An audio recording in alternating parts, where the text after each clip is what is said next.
So we're live now. Let's just wait for some viewers. So, hey guys, welcome back to Sunday Fun Days. I'm Radhika. And I'm Sharanya. So, Today we're going to be having our session with Taher.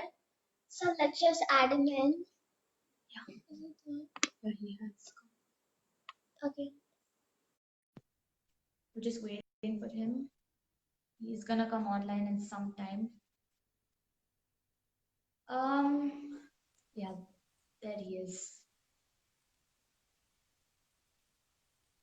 We're really excited. This is our third session and Hi Sharanya, hi Radhika.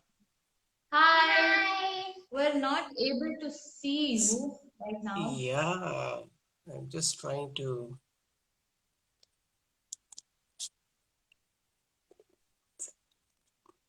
Okay, I'm gonna quickly leave and then I'm gonna come back in. I don't know. I think there seems to. Yeah. We're really looking forward to today's session. And we'll get him back after some time. Yes, he's back. No, that's not. Yeah.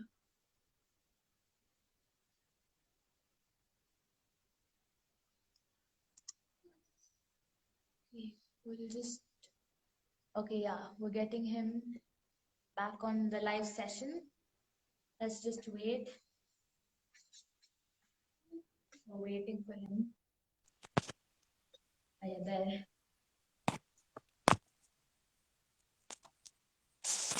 Hi. Okay, so before we get into today's live session, I would like to just give a small introduction of Taher Merchant. So, Taher is an ultra marathoner. He is the first Indian male to have finished the Everest Base Ultra Marathon.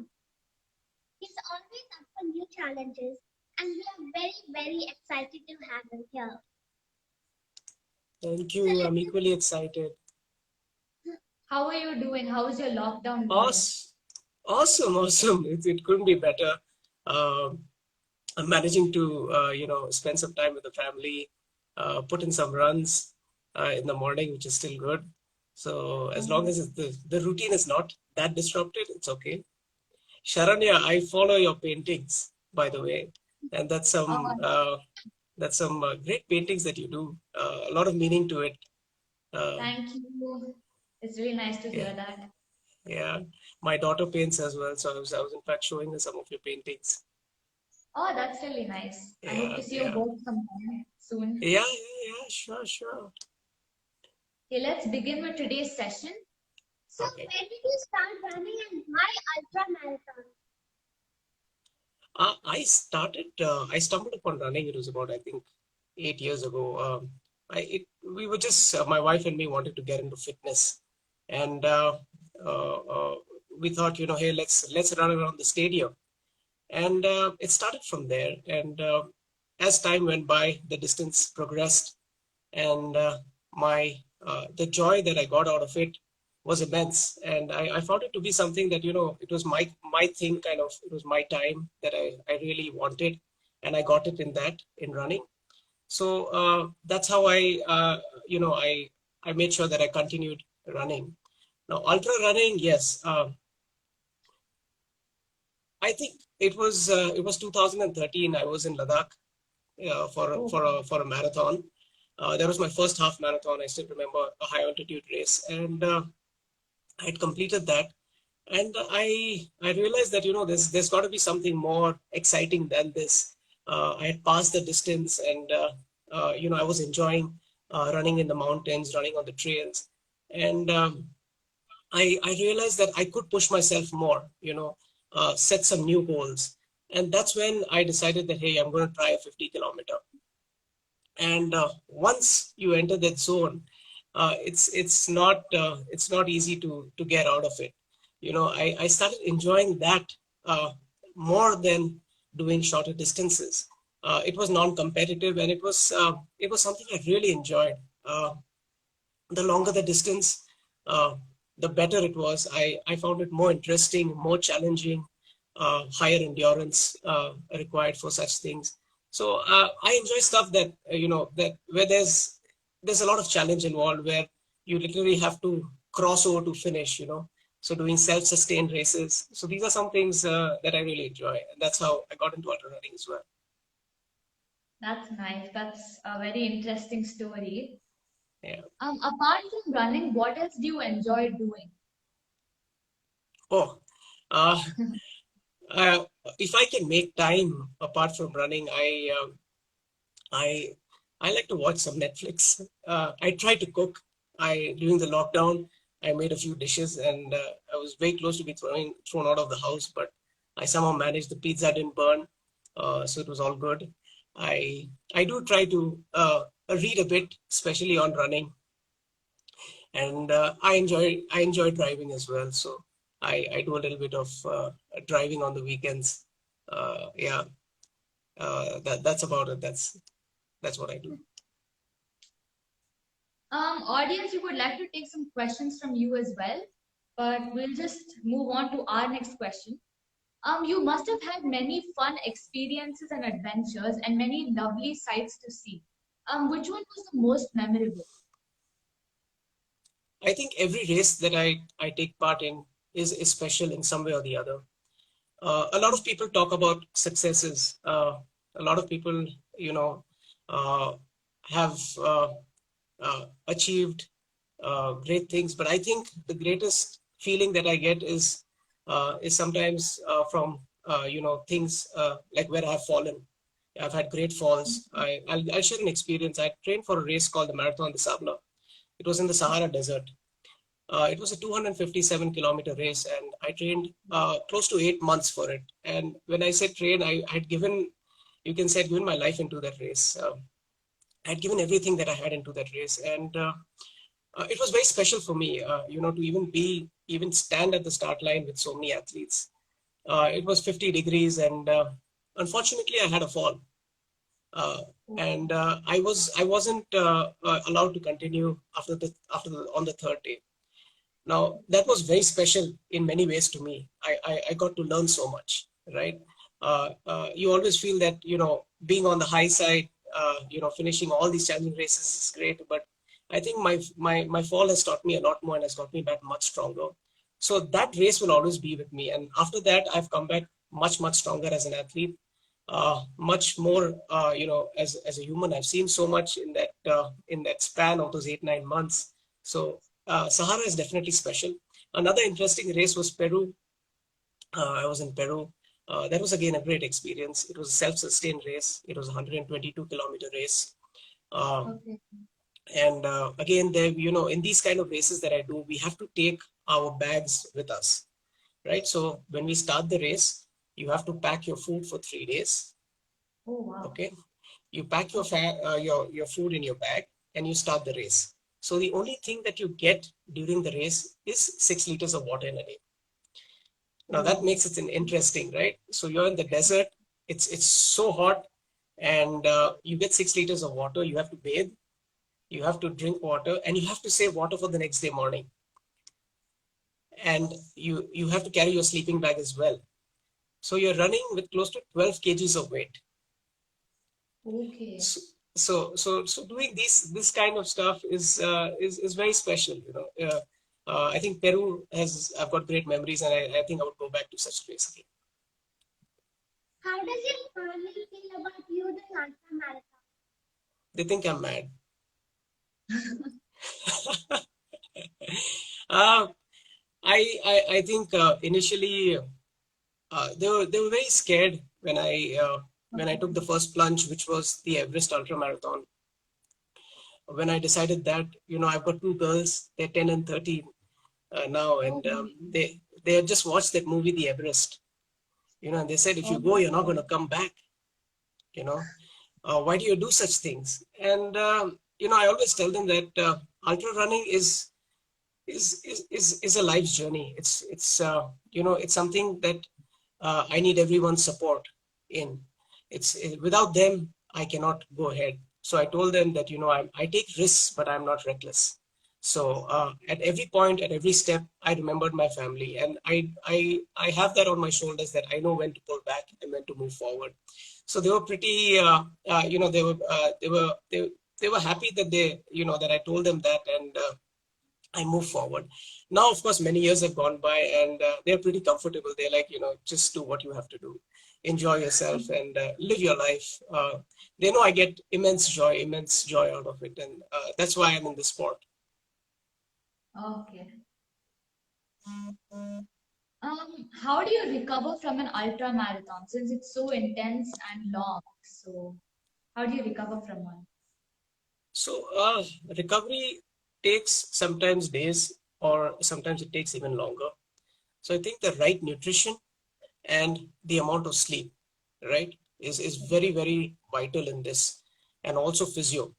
So first, let's come to the nutrition. So generally when I finish my ultra marathons, uh, taking a lot of protein, I take in BCAA and glutamine mix so that my muscles recover.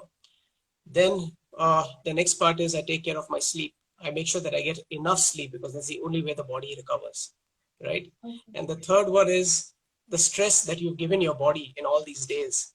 How do you release that stress? So I make sure that I take a lot of physio and I eat well.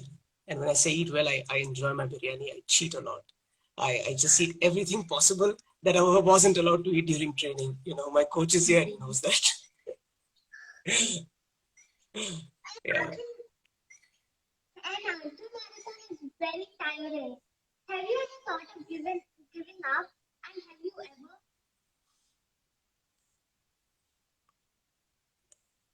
Ah, the fall that I was talking about, Right. right?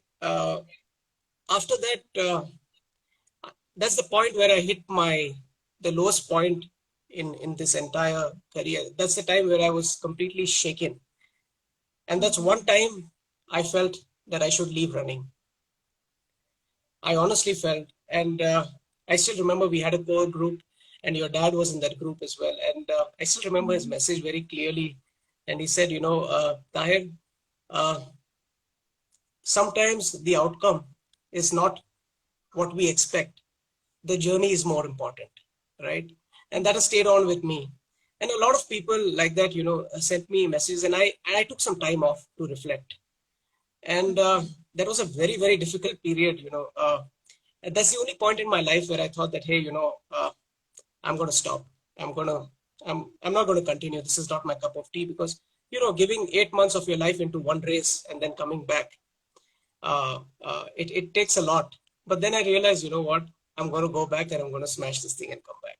So I think it's all about being, you have highs and lows, but you have to know, how to overcome it. And I think I'm a very positive guy. So I think I can, I'm going to go back next year again and do it. That's nice. Then the lockdown must be going pretty easy for you. I have found many ways to entertain myself. Yes, it is easy. I've been running around the dining table. Uh, of course, my wife runs behind me with the broom. Uh, but Okay. uh, but yeah, it's initially it was tough, but now it's I've got accustomed to it. Okay, fine. I love playing downstairs and going with my friends. It's so boring nowadays.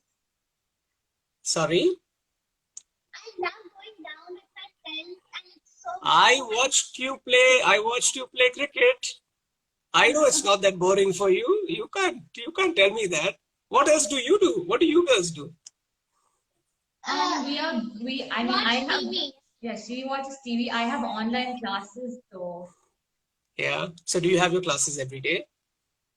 yes, every day. In fact, we have our tests from next week, which is tomorrow. So Oh wow. So yeah. your classes are what from what time to what time? Is it an all day affair or? No, it's only from 7:10 in the morning till 11 o'clock. So Oh, okay. going Okay. quite fast. Nice.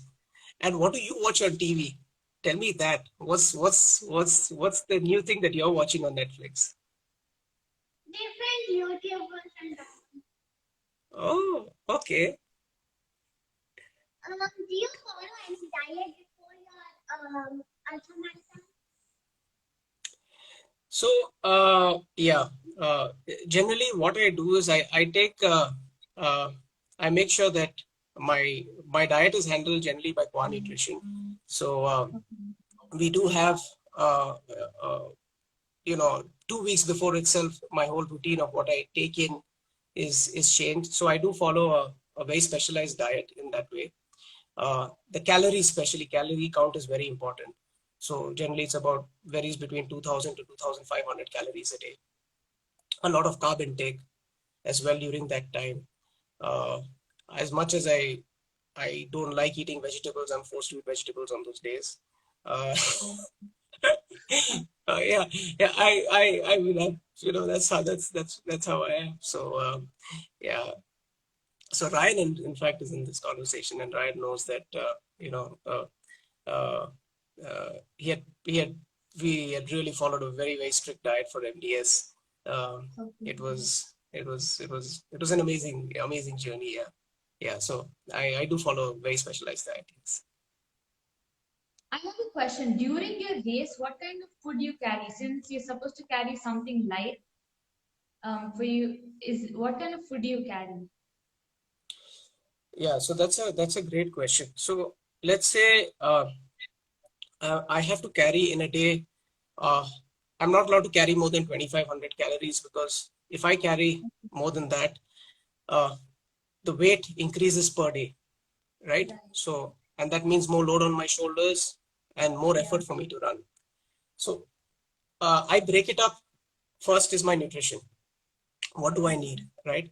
So I carry BCAA, the powder, okay, and I carry a sachet of protein because that helps me in recovery, right? Right. I carry the reload. I carry a tube of that. So this is a separate pack that I always have. Then Okay. I carry chia seeds. Okay, so I sip it with my water. So this is one side. Then for food, I take in the MTR packets, right? Okay. Now, I don't take a burner because the burner increases the weight in the bag. So Okay. what I do is that I carry just the packet and I eat cold food for 3 days. So I take stuff like biryani.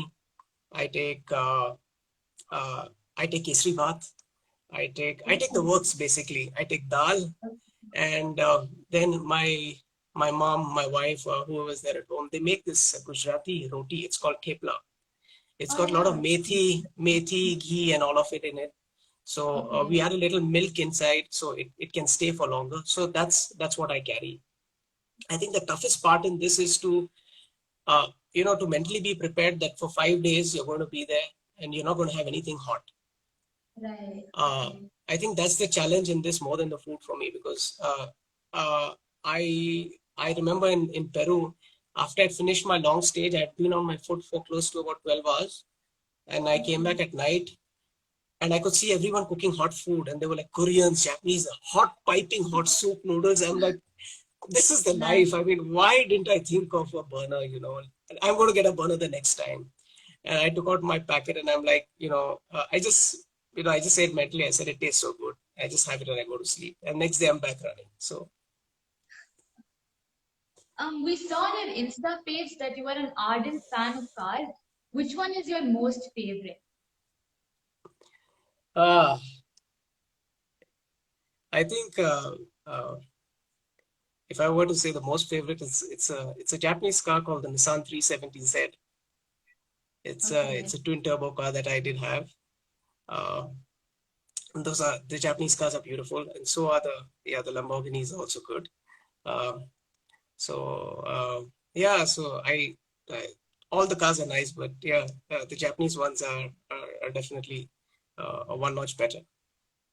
That's nice. Did you ever want to be a race car driver?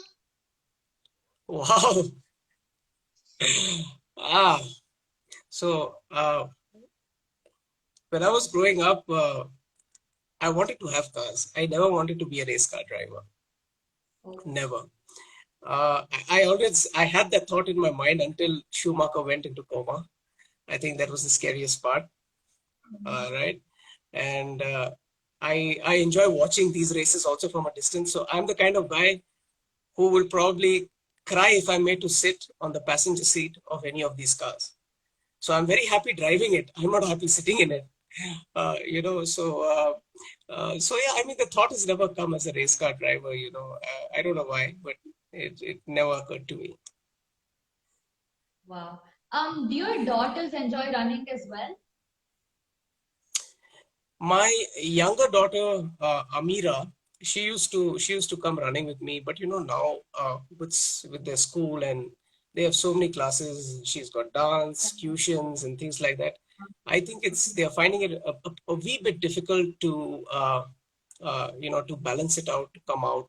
And I don't think I want to even take them out right now. But they are into sports in school. My older daughter, who's 13, Alia, she plays football, and my younger daughter plays hockey. So as long as they're in sports, I'm happy. Okay. I think we're the same How, ages. Yeah. yeah, yeah. How about you girls? Are you girls into sport as well? Yeah, I'm into athletics and football. So I like dance too. Yeah, nice. I tried dancing and it didn't work out. I think I'm better off running. So who's your biggest motivator? So, I think once you start ultra running, you stop looking for motivation outside. Your motivation has to come from within. You have to learn to, uh, you know, listen to yourself and talk to yourself and motivate yourself in ultra running.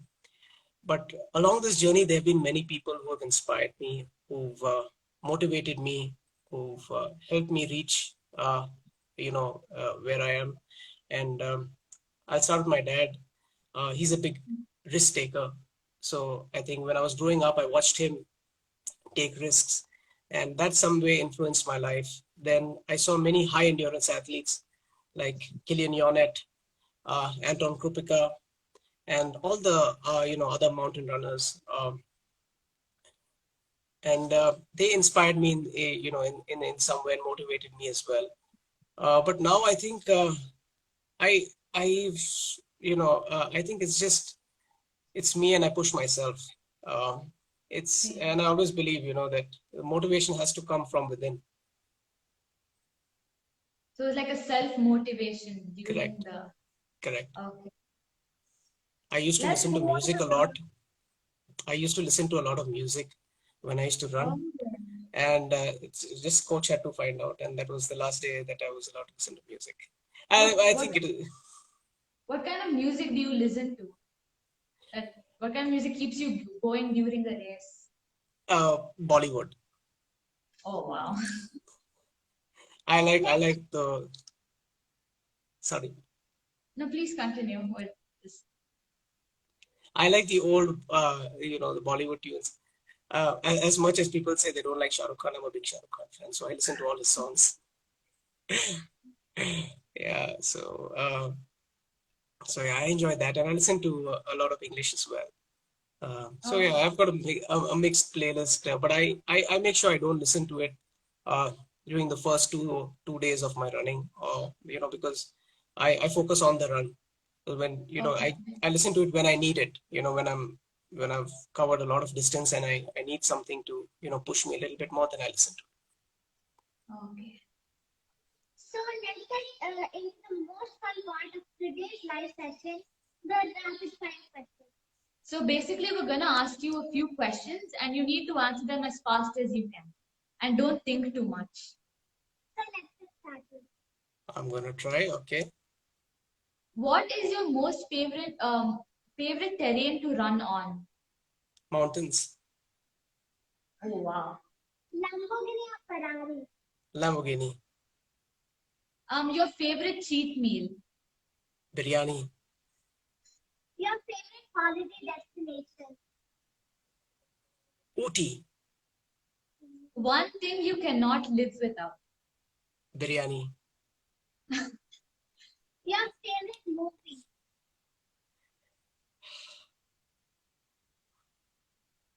Oh my God, I can't believe I have to think about this. I think Swades was a good movie. I like Swades. Okay. I think we've come to an end with our questions and with this session. If you all have any questions, write it in the chat. We're just checking.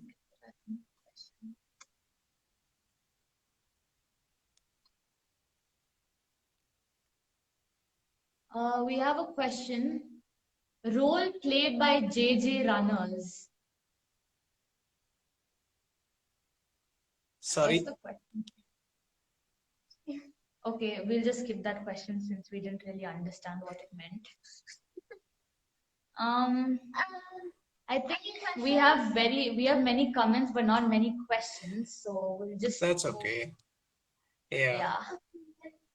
So that's it for today's live session. I hope you enjoyed.